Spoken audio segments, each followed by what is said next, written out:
guys, it's Wednesday. I hope everyone's day is off to a magical start. Thanks so much for stopping in today. In today's video, guys, I wanted to come in and share with you some of the pieces that Eric and I like to wear during the spring and summer months to Disney. You know, when you're traveling to Disney, depending on the type of year or time of year it is, the weather can be a little bit tricky. It is Florida. Florida is tropical, so some days it's going to be very hot and muggy, and other days it can be kind of cool.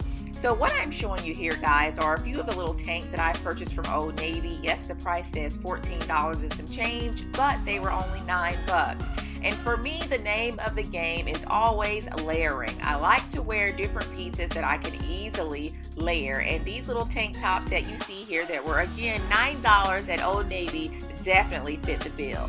And so, guys, a little known fact about me is that I love to sew. So what you're looking at right here is a maxi skirt that I created just for this trip. I actually have a few others that I made for this trip also. I will have the tutorial for the maxi skirt at the end of this video. I actually pulled the tutorial from our main channel, The Unfrumpy Mummy Life.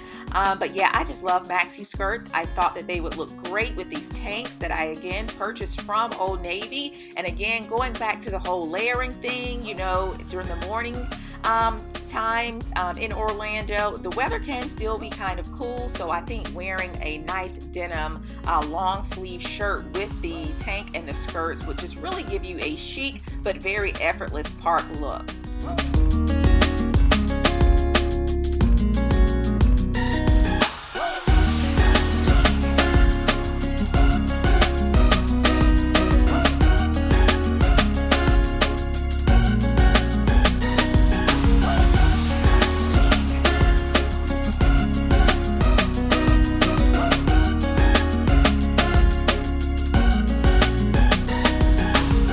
So because this particular trip is going to be one of our longer stays, I am just really taking just a variety of items. So here I'm sharing with you my little leggings, and you guys will never believe where I purchased these leggings from.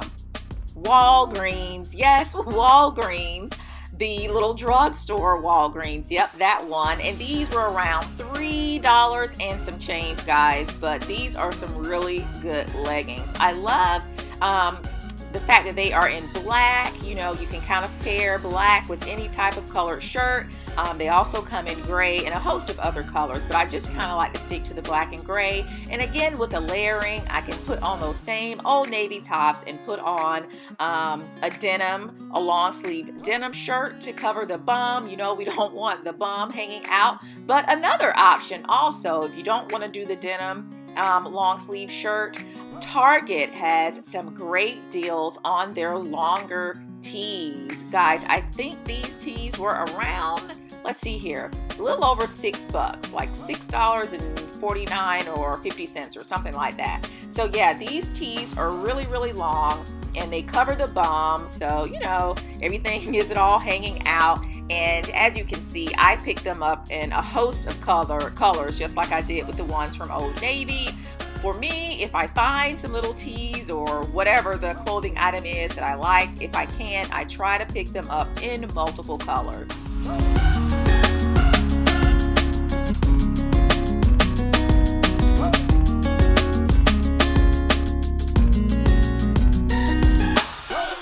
Alright guys, and so if you are not a fan of skirts or the leggings, you find them kind of hot, shorts are always, you know, a great alternative. So I love the little chino style shorts.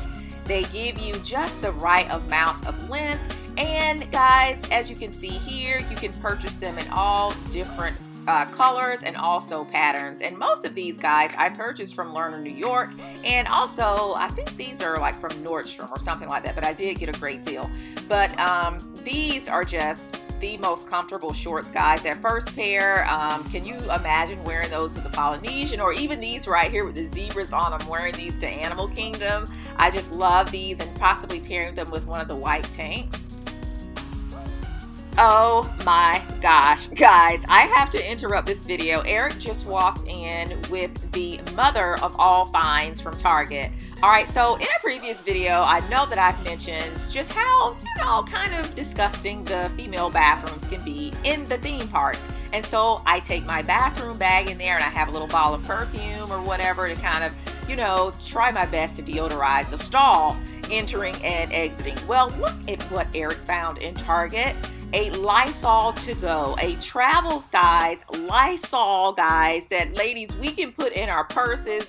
Guys, you can put in your pockets or your backpacks and kind of deodorize the stall or even the toilet and kind of make it a little bit more pleasing for you while you're in there handling your business. So I just had to pop in and share that with you guys. Do you see how many he purchased? I think he said they were around $2.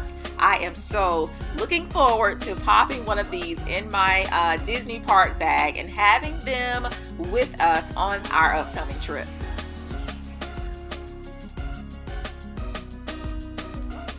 Alright guys, so let's take a quick look at what Eric likes to wear when he's in the theme parks during the spring and summer months. He loves his cargo shorts. Cargo shorts are great, guys, because they have tons and tons of pockets. Yes, he does have his backpack, but nothing can beat just the really accessibility of some pockets right there on your hip or right there on your thigh. And he loves to pair his cargo shorts with t-shirts, and as you can see, he has tons and tons and tons of t-shirts, and his favorite go-to spot for t-shirts is Target.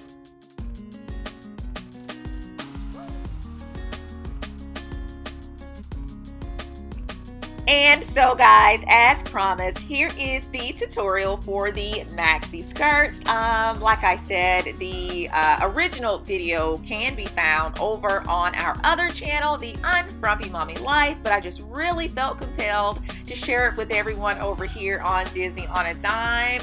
You guys know that when we are traveling to Disney, all of us, we all know that Disney can be a little bit expensive. So whenever I can, I really like to try to save a buck and make some of my park clothing myself. I love maxi skirts. They're so effortless and still chic at the same time. But anyway, enough rambling. Let's get on to the tutorial. So the fabric of choice for my skirts is going to be a stretchy fabric. Stretch knits are going to be a really good selection or choice for these particular skirts.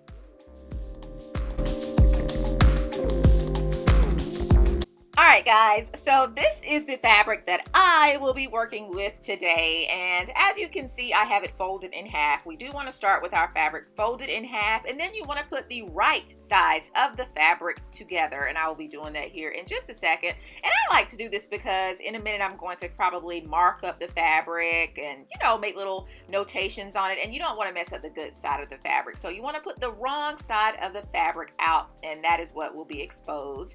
And so also for the length of your skirt, how long do you want your skirt? Well, you simply are going to just take your tape measure, guys, and measure from your waist down to your feet, or if you're like me and like a super maxi skirt, you're even going to take it on down to the floor. So that's what I did.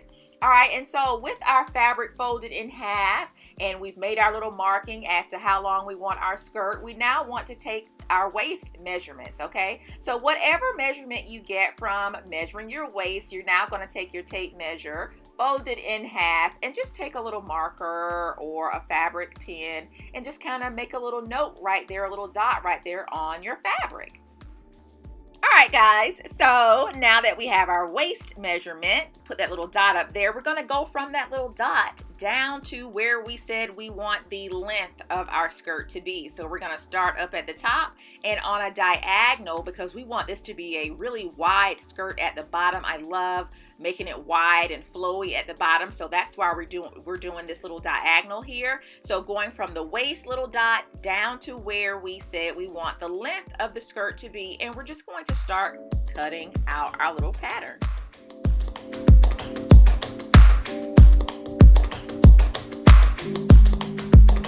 Also, guys, you want to be sure that before you cut, you want to make sure that you've built in a little bit of a seam allowance for when you take your fabric to your machine. So what I did, I left about, I don't know, about a fourth of an inch of a seam allowance going down that diagonal, and then also at the bottom, for my hem.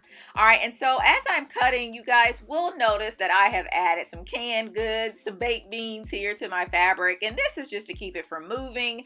This fabric, when placed on my island here, is really, really slippery. So the cans kind of help me cut a straight line without worrying about the fabric kind of shifting around.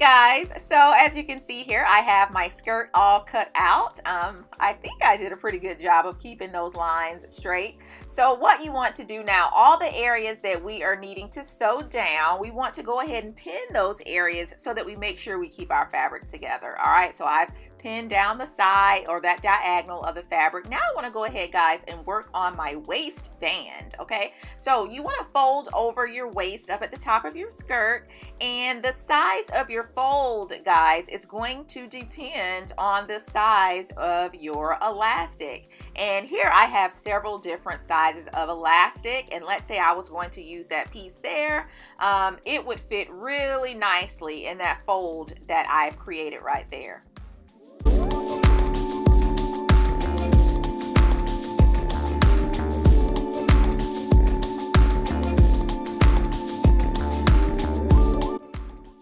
And let's say I was going to use this smaller piece of elastic, okay? I would want to then decrease the size of that fold because we don't want the little pocket that we're going to put the elastic in to be too big, all right? So what I'm going to do now, guys, is just go ahead and pin down my fold so that when I get over to my sewing machine, it'll be really easy. I won't have to, fuss with my fabric and things like that. I'll know exactly where I want to start stitching.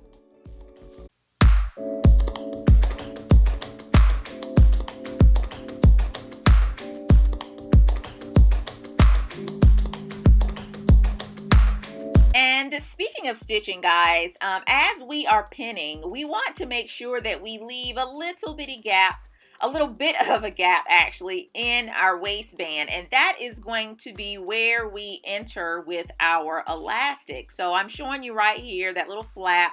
As I go over to my machine, I'm not going to sew that area closed because that is where I am going to insert my elastic. And so I have a skirt that I am partially finished with. I'll kind of show you here that I have completed the band on this particular skirt. I love this little heather gray skirt. I love it. But so yeah, I've completed the band just about, but I've left here a little opening, a little partial opening, and that is where I will go in with my elastic. We have to have a little door for the elastic to enter into, and so I have a little safety pin on the end of my elastic band, and that is going to prevent the band from actually getting lost in the waist of the skirt. You can kind of keep up with your elastic that way. So I'm just gonna like scoot it in there, just inch by inch by inch, scoot that elastic on around that waistband. All right, guys, and so if you'd like to know just how much elastic you need for your waistband of your skirt, you're simply going to take your elastic, just like what you did with your measuring tape, put it around your waist, give it a little bit of a stretch. You want it to overlap just a little bit. The two ends of your elastic, they should overlap just a little bit, but not too much because you don't want the band to be too tight. And that is simply it. Once you let it overlap a little bit, cut your elastic right there, and then you have the length that you will need for your skirt. All right, and so as I am inching my elastic through the waist of my skirt, it's taken some time, but no worries, it will get there. And so when the two ends of the elastic meet up, guys, we are simply going to sew those two pieces together and then close up our skirt. That little slit or little pocket that we left exposed on the skirt, we're now going to go ahead and close that up. And so guys, to quickly recap, you're simply going to sew down the diagonal of your skirt. You're going to finish your hem at the bottom of your skirt, and then you're going to also create your waistband at the top of the skirt. And guys, as you are working on the waist of your skirt, please be sure that you leave a little opening so that you will have somewhere for your elastic to enter, okay? Don't sew that completely closed when you go over to the machine. You want to leave that open until the two ends of your elastic meet, and then you can close that up. And well, that is it, guys. As always, we hope that you have found this video to be very informative. And so until next time, guys, don't forget to make every day magical.